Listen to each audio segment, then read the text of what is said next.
So we are going to take a quick, oh, that's a bit of a brightness there.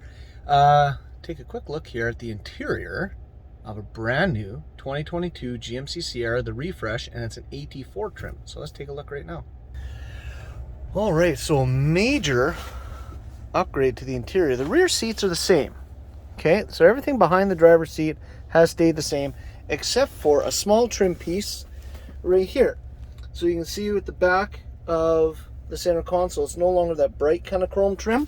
It is a black chrome, which kind of is mirrored up here, up on these cup holders, which is a nice touch, just to go with the overall theme of the AT4. Same with here on the top of the center console lid.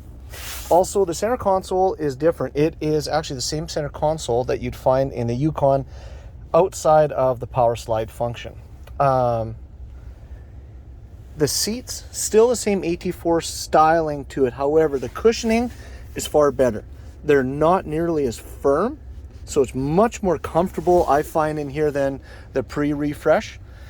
As you can see there on the B-pillar, they brought back the adjustable seat belt harness, which is nice because they got rid of that in 2019, so the seat belts were kind of fixed in one position. So if you're taller, shorter, didn't really help you out. You had to be like average size, but not everybody is. So now you can adjust it and be more comfortable again.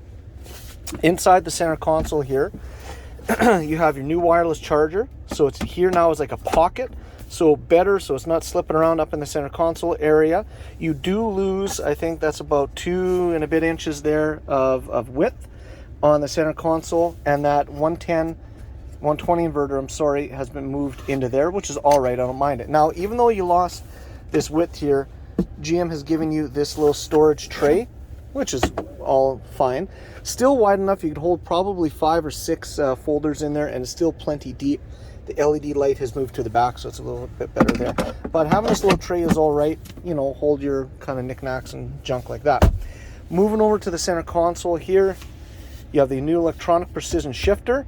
It's actually great, and I don't see any reason why anyone should complain about having this here. It gives a nice spot when you're driving just to rest your hand, just like that, you know, for comfort. Then down below, your trailer brake controller. So it's a nicer little setup on here than what was up here on the dash prior. You now have the stainless steel kind of trim down below here, and then the plungers, they also have this stainless steel brushed aluminum kind of trim piece on it as well, so it just doesn't look like a piece of plastic hanging in there, which it is, but it just kind of gussies it up a little bit. The shifter, so your trigger is where your thumb is going to be, right here. Okay, so reverse is up, drive. You don't have to squeeze it to put in drive. If you're already in gear, just tap it down. You can also tap it into low and then use the paddle shifters versus the old plus and minus on the gear shifter there. Okay, there's the 360 camera, and then park, you just press the P. But going back to the camera here, they've adjusted the resolution of it. It is crisper. One thing I do appreciate here, actually, with the guidelines, they're now a thicker guideline, so much easier to see compared to the just tiny, skinny kind of line that kind of blended into the background. Now you can actually see it better.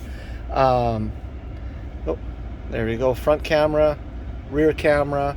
We have our magnified tail, magnified nose view, curbside views. Okay, the back view is, I will say, a little bit more pixelated than it was before. Not sure if that's just a rendering issue that will be fixed with a software update, because the front ones are actually quite clear, or maybe it's because they just got to magnify to the back. I don't know. Either way, I think we can make do. The hitch view, same idea, so it fills up the screen nicely there. And then this is actually kind of slick. So you got your bed view camera, and you can see right there now they've added in a guideline in there. So if you do have a long box, or you have a fifth wheel in the back, or a gooseneck, now you can line it up easily.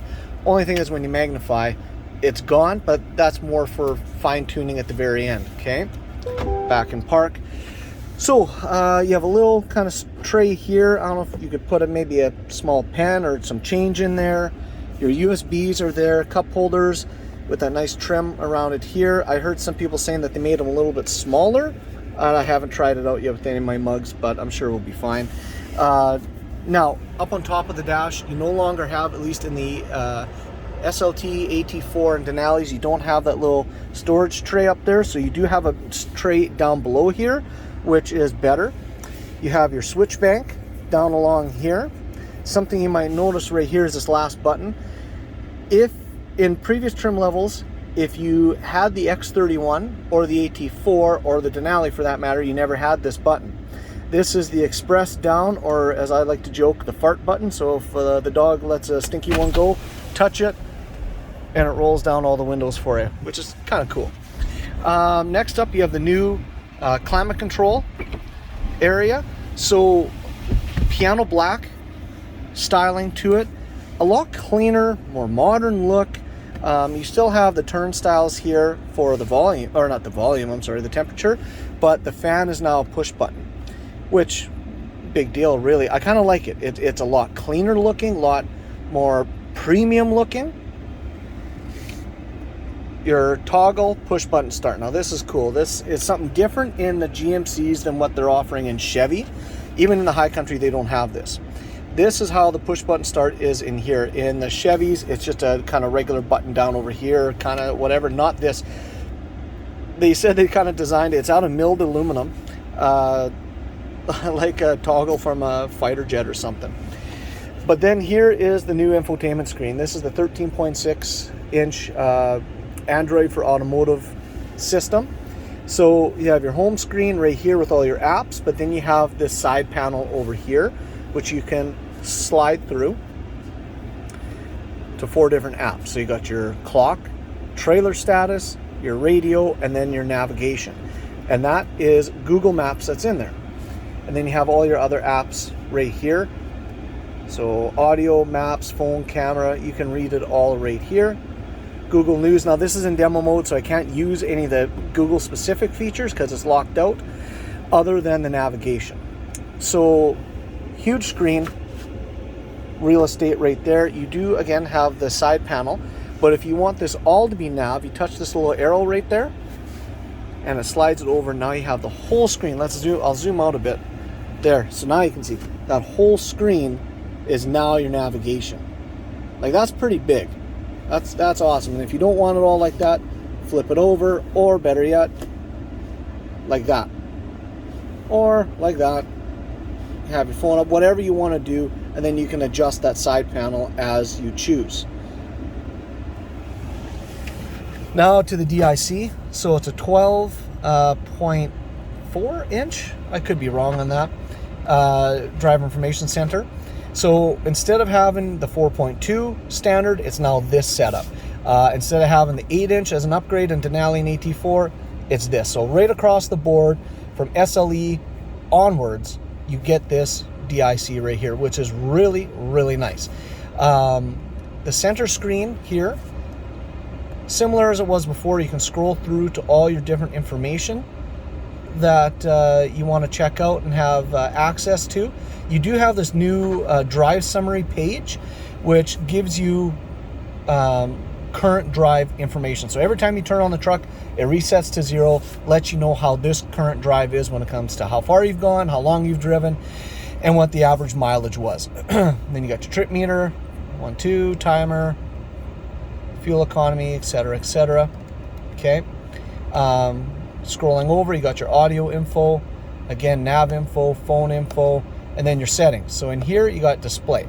So start at the top, go to classic. This is the default setting that it comes with. So you can see you have kind of a needle style gauge for your speedo and your tach. Go to progressive, just gives it a more digitized look. Here, I'll go back to the classic and I'll give you just the animation on it.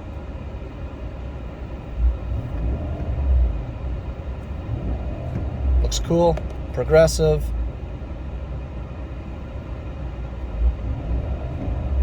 Again, pretty slick. Digital. So the digital, let me just zoom in a bit. How does that look? Okay, that's better. So digital, it's just a cleaner lookout display. So you don't have the tach, you don't have the speedo on the two sides. I'm not a fan of it just because I like having that information there, but it is cleaner. But then the final one there, it's clean. Okay, so what it does, it gets rid of all the fluff information. Okay, and then you don't have any left side gauges, you don't have any right side gauges, you can't change the lower gauges, just necessary info. So speed limit, your safety info. Oh, what's going on here? There we go. Safety info, fuel range, that kind of stuff. Like I said, none of the fluff. But my personal preference, I like the Progressive. I just think it looks sharper. From there, you can change your left side gauge. So you got compass, time and temp, tire pressure, fuel economy, transmission info, or nothing. I'm leaving out the time and temp for my customer. The right side, drive mode enhanced. So what that is here, let me just turn the wheel. So when you change it to off-road or normal, or I don't know if it changes for tow haul. Oh yeah, it puts a trailer behind there. Oh, that's kind of cool. So you got the 3 different drive modes that you can adjust on there. It just gives you a different animation, right? Kind of cool. You can have your compass on there, time, temp again, tire pressure, fuel economy average, transmission temp. So again, he kind of liked the look of it of the truck on the side. I'll let him adjust that. The lower gauges here, as you can see, is highlighted in red.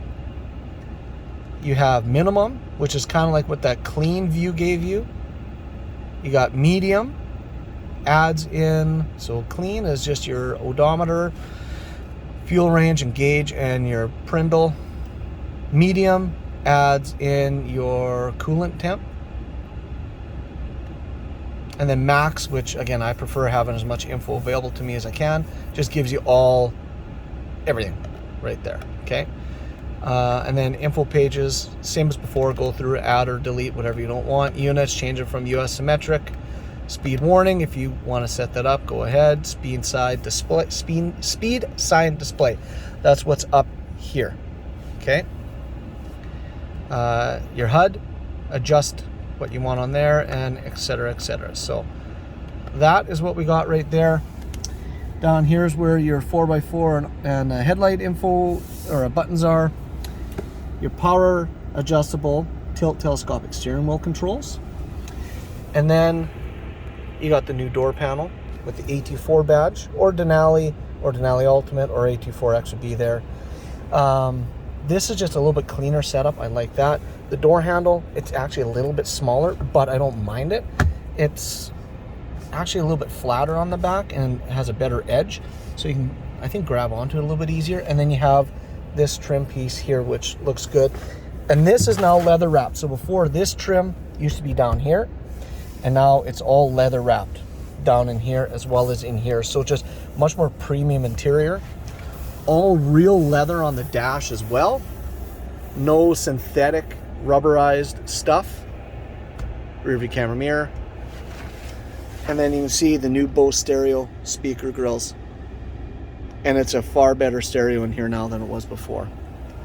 And I don't know if the heads up, how well it shows up there, but the graphics or the font has changed slightly, but just a little bit cleaner, easier to read. And that's that. This is the new 2022 GMC Sierra AT4 refresh interior. Any questions, reach out.